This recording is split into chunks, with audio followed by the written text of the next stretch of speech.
Hello and welcome to Random Fandom FC, the podcast where we pick a different team each week to take a look at and follow along with and hopefully find a fan to come on and talk about it. I'm Rob and with me as always is John over there. I've two things that we need to bring you up to date on. One, I've got a laptop stand so that my laptop is higher so that now on the YouTube you don't see me looking down like this all the time because I realised I've got no hair anymore and I don't like that being seen.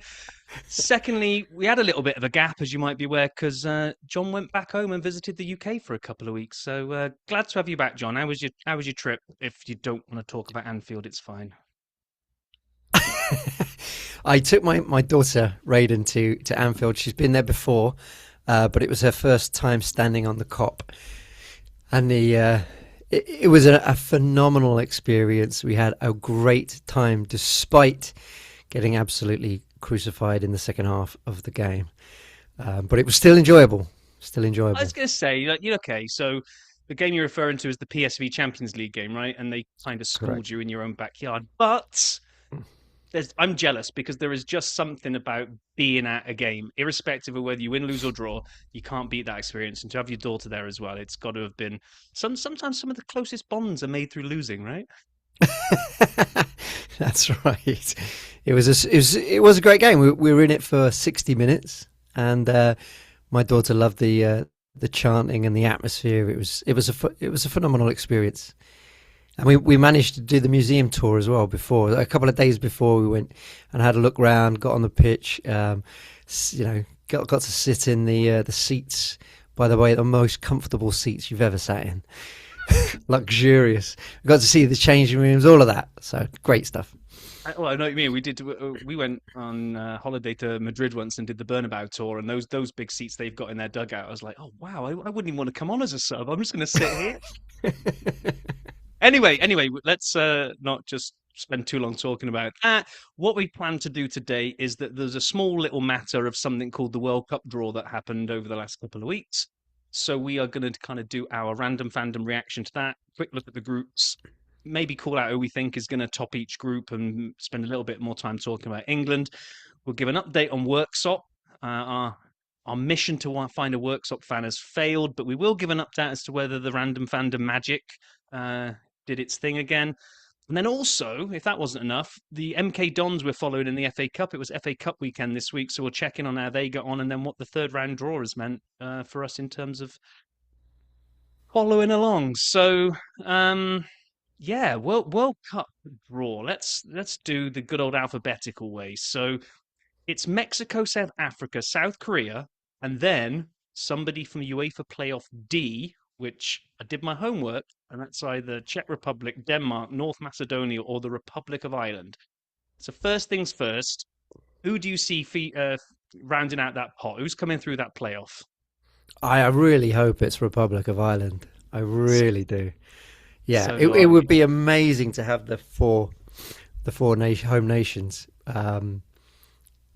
appearing in the World Cup. It would be phenomenal. So I'm going to go Republic of Ireland. I'd love it to be as well. I still got that kind of nostalgic memory of was it USA 94? Was it Ray Houghton scoring that screamer against Italy? Yeah, what a great goal that was. Yeah, it was. So okay, we got to be careful in kind of like who we're going to say goes through from here because it's we're not in the host country. We're in the USA, but it's the host nations are Canada, the USA, and Mexico, right? So Mexico are top in that group. I think they're the strongest team in that. I think they're going to top that group. What do you reckon? I agree. Now, in the last, I don't know. I'm going to do my research, but I don't think a single host nation has ever not got to the quarterfinals. So I think this is going to be because you'd have to get all three to the quarterfinals. True. So this has got to be the first time that it's ever going to happen, right? So unless I've got my something wrong here, so I think this is. Sorry, John. I was going to say you could argue that this one has got even better chance of doing it because they got 3 chances of getting a host nation to the quarterfinals. All right, if you look at it that way, but I was thinking all 3 nations have to get there, right? So that's a massive ask. So, but I do think Mexico will top the group, but I think Republic of Ireland could come second. as long as they get there, right? Because Denmark Right. are sitting in that little pot as well, which could be a bit They dangerous got for them. But there are some difficult teams that they have to get through, but three can qualify from each group. true, true. Okay, well, let's just we don't have enough time to go too deep into each group. So Group B is another one of the hosts. Like you say, we got Canada, UEFA Playoff A, Qatar, and Switzerland. So UEFA Playoff A into Group B could be, and this might ruin our home nations thing because it's going to be one of Bosnia, Italy, Northern Ireland, or Wales. So see, I have to go Welsh here. I have to go with my in-laws and say that I need Wales to come through that group. And However, my cousin and my grandfather was Italian, so I have a whole bunch of Italian relatives that will be screaming that it's got to be Italy that gets through. So I'm really torn on this whole playoff. well, If you got to go Italy then, because I'm going Wales. but if it's Italy, it completely changes the complexion of that group because Mm. suddenly you get, I think, despite the fact they have not got there correctly, they tend to turn up at tournaments when they qualify. So suddenly you've got maybe a top seed in that group. No disrespect to any of the others, but if they don't, this group is massively open. And my outside edge is, I think Switzerland look really good at the moment. Hmm. Yeah, yeah, it's going to be a real tough group for Canada for sure. But yeah, if I think if Italy managed to scrape in, I think they could top the group. Um, yeah, and but I really hope Wales do it. I can see Canada qualifying now. Qatar's going to finish bottom, is my prediction. Big, big out there prediction on that one. Sorry, Qatar. Um, okay, Group C. I've picked first on these ones. Who are you going to see topping Brazil, Morocco, Haiti, and Scotland? It's really hard to look past Brazil, isn't it? Come on, let's be honest. But oh, what a game that's going to be! Scotland, Brazil. My goodness, I know, I I know, can't, and I you can't wait know, for that. Scotland are one of those teams that have got the ability to turn up and get turned over by Brazil really badly, or just find that fire and passion and be the first into every tackle and pull off some ridiculous upset and go and beat the Brazilians, and you just don't know which one's going to turn up. Well, we're going to talk about England's group later, but they could meet if England finish their top of their group and Brazil finish top of their group. That we're going to meet each other, right? So, come on, Scotland. If you could get Brazil second place in this group, then Yeah, then it's looking better for England.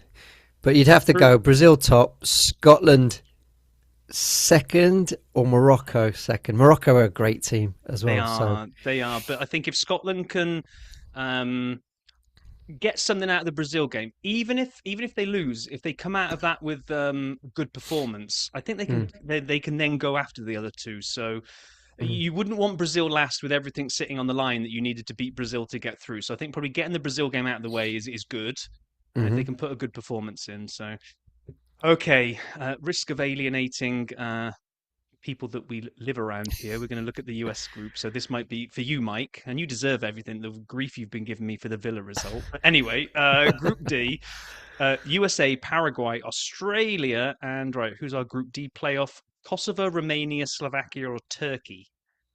Now, I'm Mm, surprised Turkey didn't qualify because I thought Turkey are a pretty good yeah, team. So I kind of exactly. think they might come through. I think you're right. I think they'll qualify and that they will be first or second in the group. It's crazy that you've got such great teams coming into the group, which is going to make it a little bit because at the moment they don't look like group to death until you actually do the research and then you think, oh, actually, Yeah. this is not an easy, straightforward path. But I actually will tip USA to get into at least the quarterfinals. Ooh. Yes, I Okay. think out the host nations, I just think that they've been given a pretty good draw and a pretty good run of things to the quarters. I So did see, didn't they beat Uruguay pretty comprehensively recently? I know it was only a 5-1. friendly, but there was a decent, that wasn't like a whole bunch of nobodies that I've never heard of for Uruguay. That was a proper lineup to some, Suarez was in Mm, there, I believe. yep. So I don't know. Yeah, you're right. I mean, with the way that USA 94 unfolded, where the 99.9% of the country didn't know what the sport was or know that the US was hosting it, this year they come into it with, I think, a much bigger fan base and expectation, and they can feed Mhm. off that. And yeah, we'll see. It's And always nice for a host country to go deep into a tournament, and especially exactly, being as we exactly. live near some of the stadiums. And Pochettino, his tenure started really badly, like really badly, to the point where it looked like he was going to get the sack. And Americans were complaining that he didn't understand the culture of the players, etc., etc. But he has got them back on track now, winning the last like 5 games, Mm. and I think they're going to come into this at a good time. And yeah, I think they'll go far into the tournament, further than most people expect. Okay, right. Group E. Now, this one I got to apologise. I'm terrible with pronunciations, so I'm going to pronounce three of them and then let you come in on the fourth. So we got Germany, Ivory Coast, Ecuador, and Caraco. okay, there we are. Thank you very much. Now, these I believe I didn't research it, but I thought I saw a headline. Aren't they the smallest nation to ever qualify for the World Cup? They topped the group that Jamaica were in, I think. Surprisingly, no one expected them to. And I love Right. stories like this where you get like tiny nations that have never turned up at a World Cup before.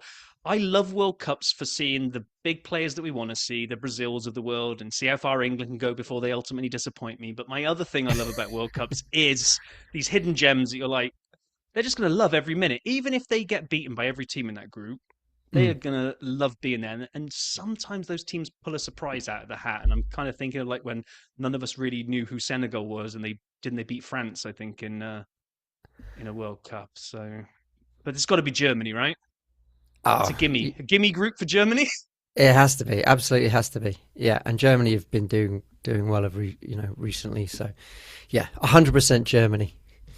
But who takes second spot out of those? I mean, Ivory Coast used to be good, and Hmm. because I don't check in on them all the time, I when I do some of my kind of little bets on DraftKings, I've been taking Ivory Coast in some of the qualifiers, and then I looked at their form, and they're not like the all-conquering nation that they used to be. They've lost a lot of the big name players. Obviously, they still qualified, but I don't know. Ecuador have been doing pretty well as well, so maybe it's them.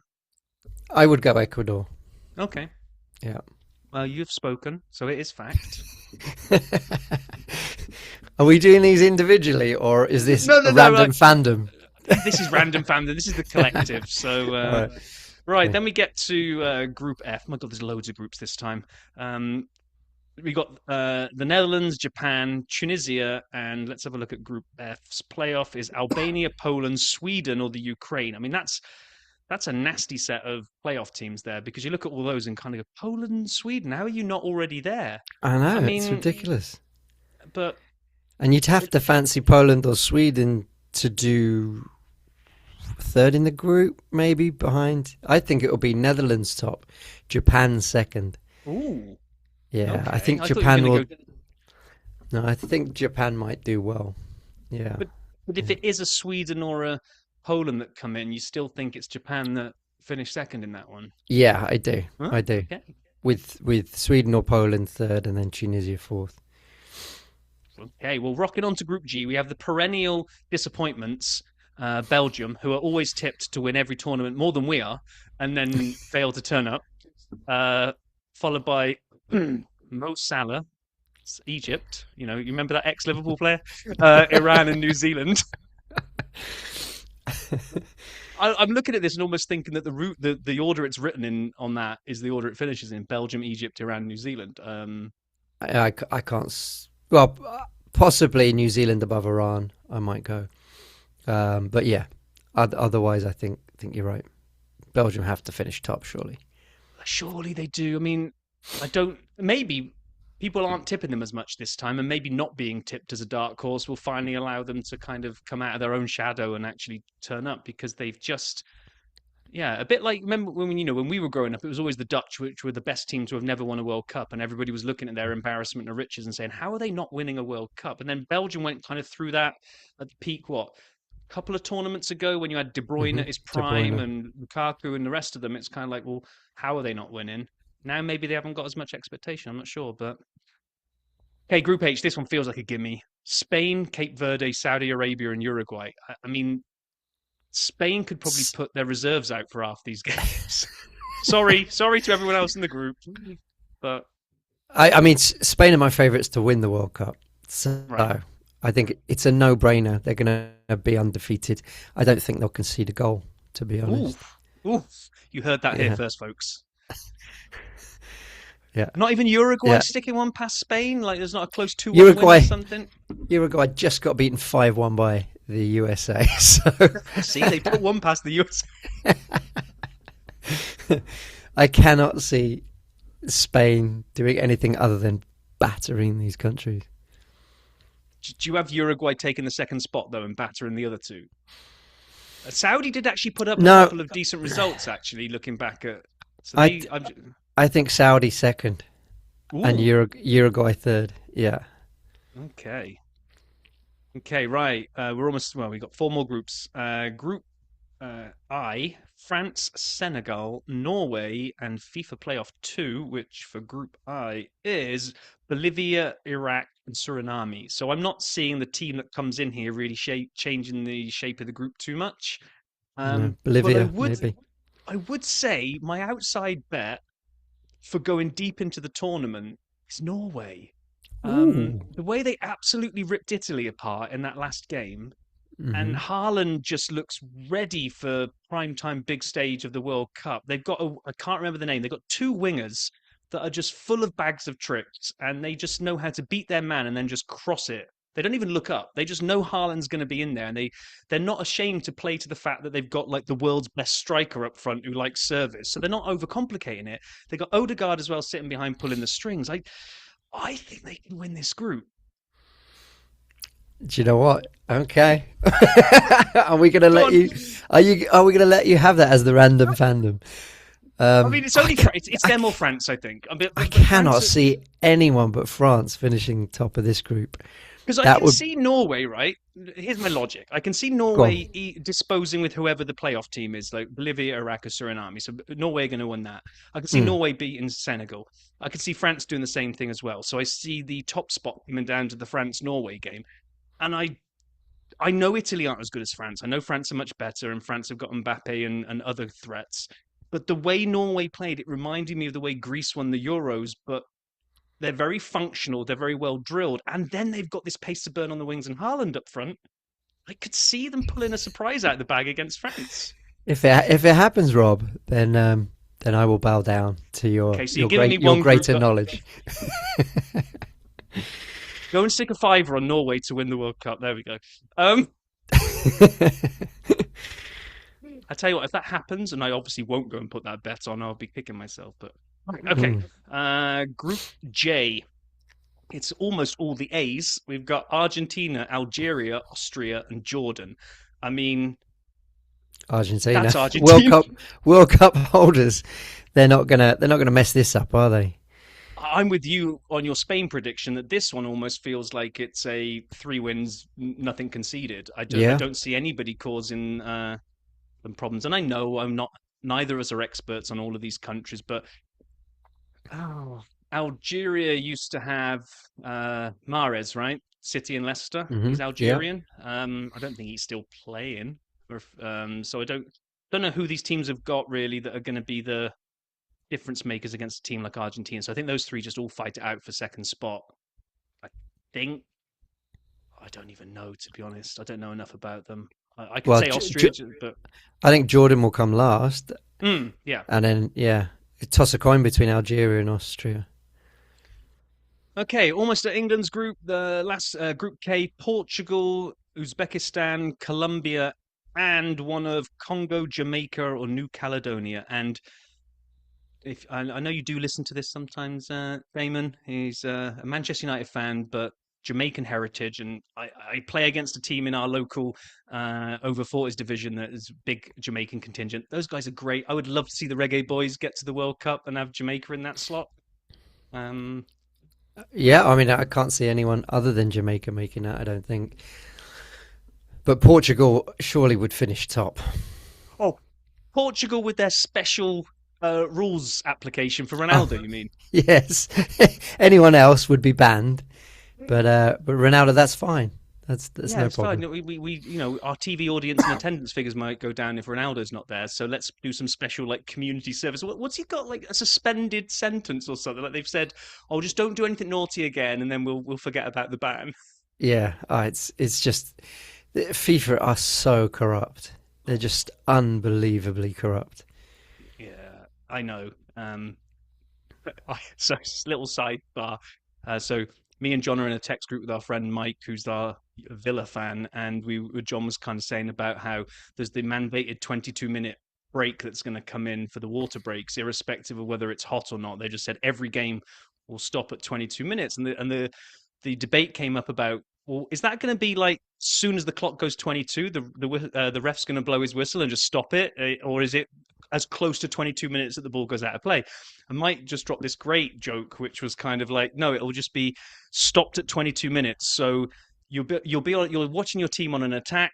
The whistle will blow. Will come a commercial, and it'll say, "This commercial was so your promising attack was sponsored by Gatorade." It's like that would be the most American thing to do, and it would break my heart if that happens. That they actually physically blow the whistle at 22 minutes. FIFA can't let that happen. Yeah. Like, Well, Giovanni Infantino, talking of corrupt, he gave the Peace Prize to Trump. He may be getting in some severe trouble for that. really? Yeah, because it goes against FIFA's, staying out of politics. Oh, that's right. Yeah, yeah, yeah. It's their own rule that they've broken. So, If it's his own rule, will he really punish himself? I mean, that would just be the biggest corruption thing, right? It's like it goes back all the way, all these years that we've said that, countries have bought hosting, and like England were denied hosting it a number of times because little brown envelopes being passed around. Like, I think FIFA's just, yeah, let's not get drawn into a FIFA debate. Let's leave that one there. Let's go and look at the final group then. The mighty Three Lions, Croatia, Ghana, and Panama. Other than Croatia, who we have some semi-final history to put right, I'd like to think it's a clean sweep for England in that group, 3 out of 3, but I'm willing to believe that Croatia could cause some problems. Croatia's still a good team. They're not Yep. what they used to be, but they're still a good team. And Ghana are, a decent team. They are, but I'd like to back us to beat them in tournament football. If we're gonna stand a chance, then you'd like to think that England would top this group, no problem.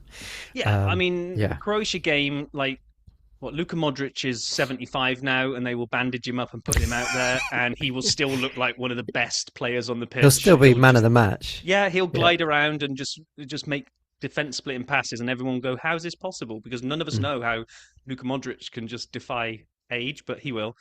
But I think we'll have too much. I'm just looking at the squad that we've got. I'm looking at the way that Tuchel is kind of first manager in my lifetime, I think, maybe Venables, where I honestly believe that he's picking for a team first mentality, not picking you based on your name and your public profile and whether the industry or the media says that you should have people in there. Like the fact that he was willing to drop Bellingham for a bit to give Rodgers a try, and he did really, really well in that thing. He's assembling, right? What have I got? So a lot of England managers have a first 11, and then they take this squad along with them who never even get more than a couple of minutes of tournament football, and then we have no plan B. Whereas I kind of like the way Tuchel's doing this. How are you reading it, John? Yeah, I totally agree. And it's going to be difficult for England because they're not used to sunshine, let alone heat. So if we're going to do well long term in the tournament, then he's going to have to play lots of different players and give people rests and things like that. So yeah, looking at a wider squad is the way to take on a tournament in the US. And we're shaping up fine. We it was the first time ever, right? We topped the group and didn't lose a game. And did we concede a goal? No, we didn't concede a goal. Yeah. So, and I know people will point at the opposition and say, well, you shouldn't. But yeah, there's one thing saying you shouldn't, and there's one thing actually doing it. So, yeah, and I think we've got good backup in every position. He's got selection headaches all over the pitch as to try and think, does he get Palmer in? Does he get, he's got Saka, we got Kane, we got Foden, we got Bellingham, we got Rice, we just got looking embarrassed. We got then the other ones coming in. Who's the lad from? Is it Forest? Is it Anderson that's coming in and he's a very good player, very good, brilliant holding midfielder. So it's like, yeah, it's I mean, basically, we're sitting here and saying we're going to win the World Cup, right? It's coming home. Well, we got Gay, and who else is going to be the centre back? That's where I'm a little bit concerned. Who's he been starting so far? Gay and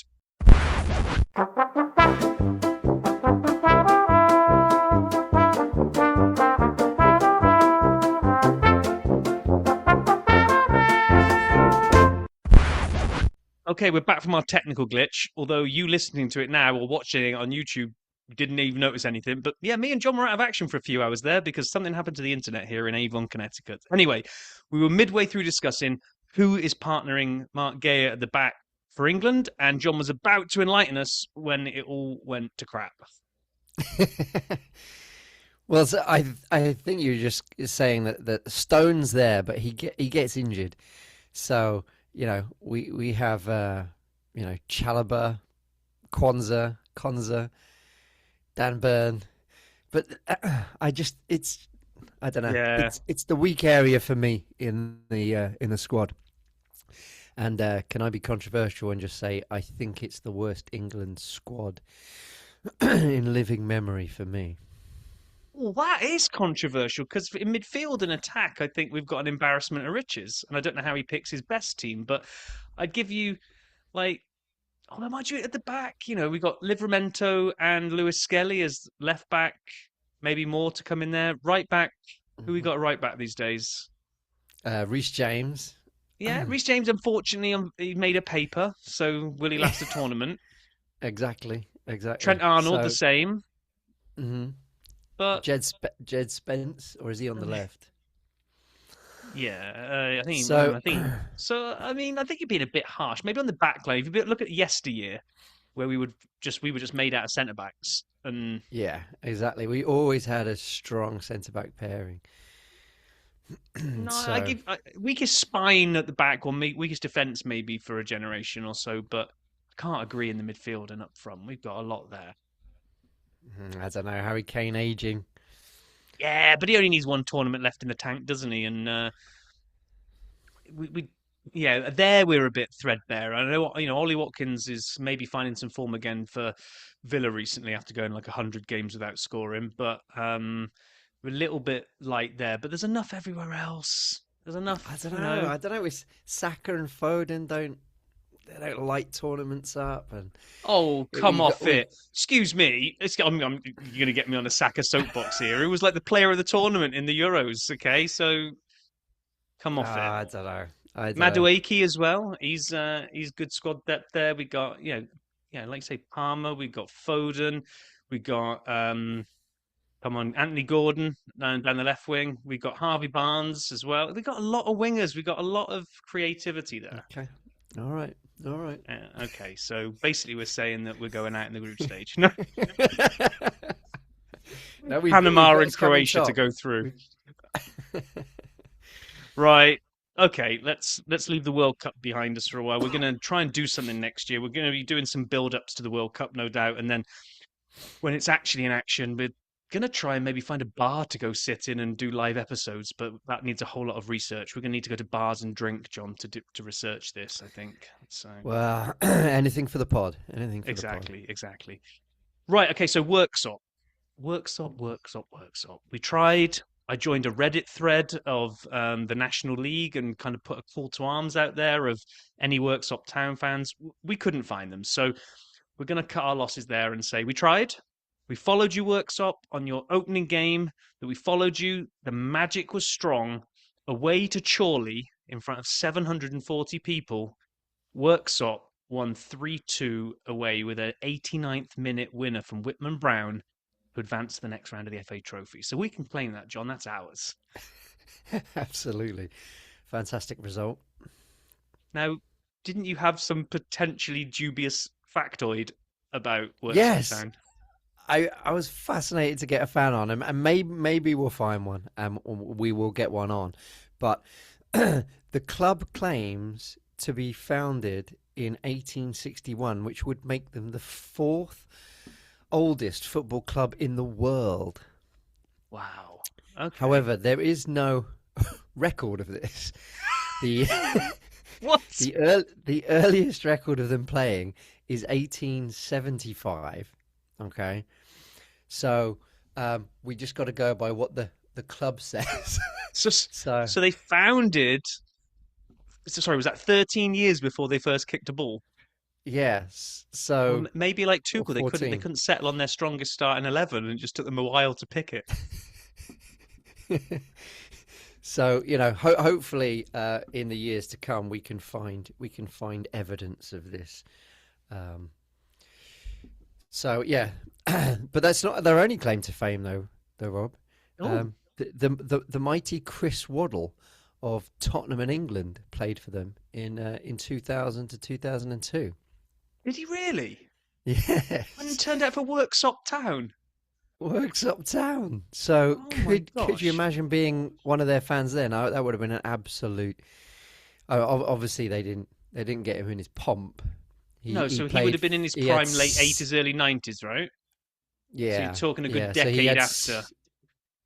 That's right. That's right. He had 60 appearances and only managed to find the net 3 times, but still, still pretty good for their 700 fans or whatever it is. No, come on, that was 740 at Chorley. We don't know how many turn up at Worksop. We can't comment whether it's higher or lower, to be fair. Well, they have a capacity of 2,000. So They so must have been close to filling that definitely for Waddle's debut.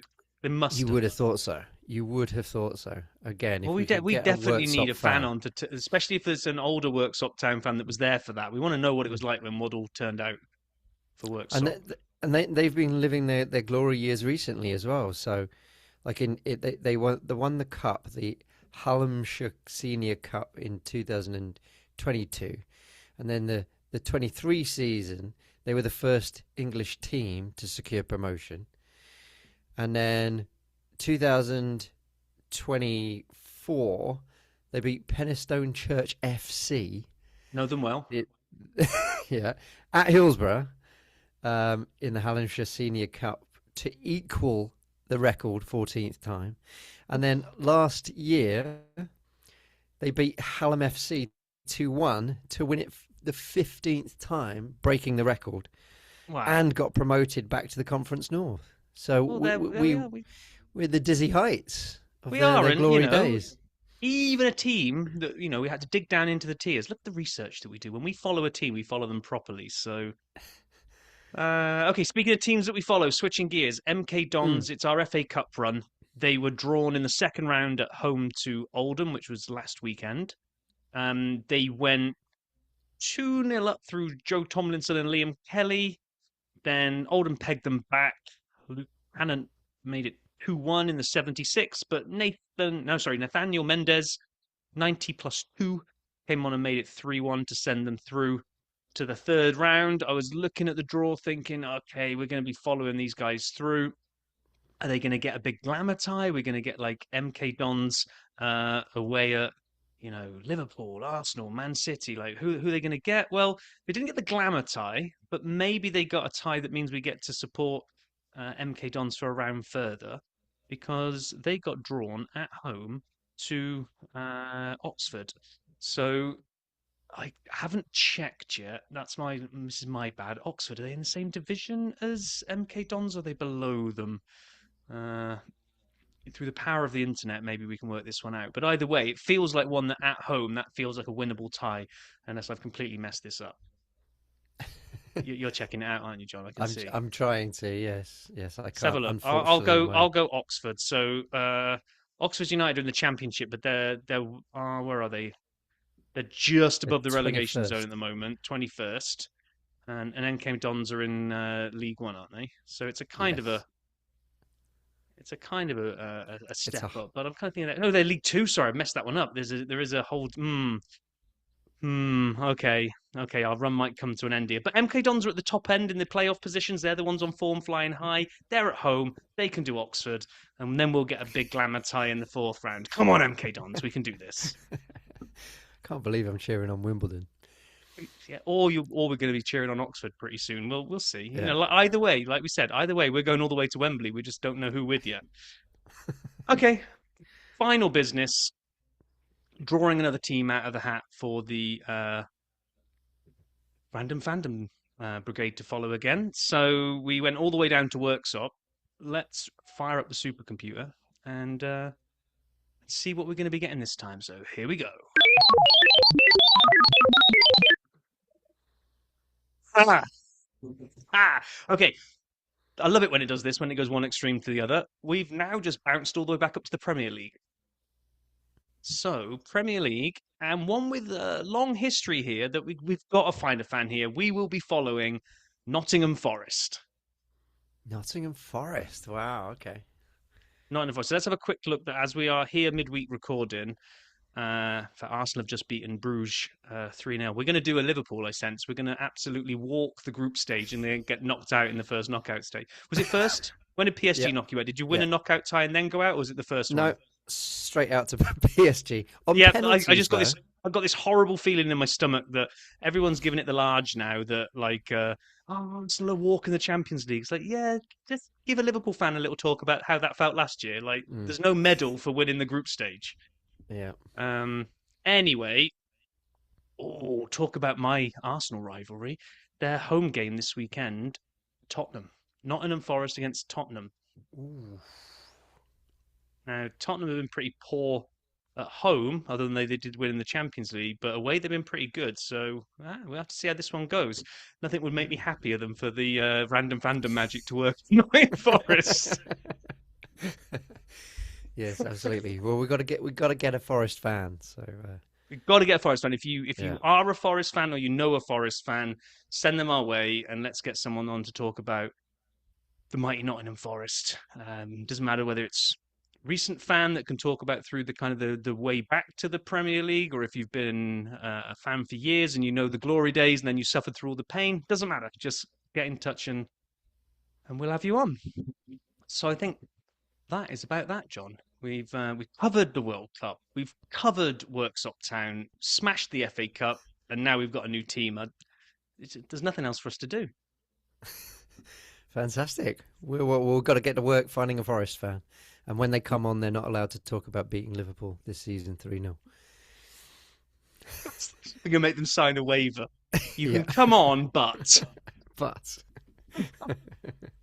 awesome.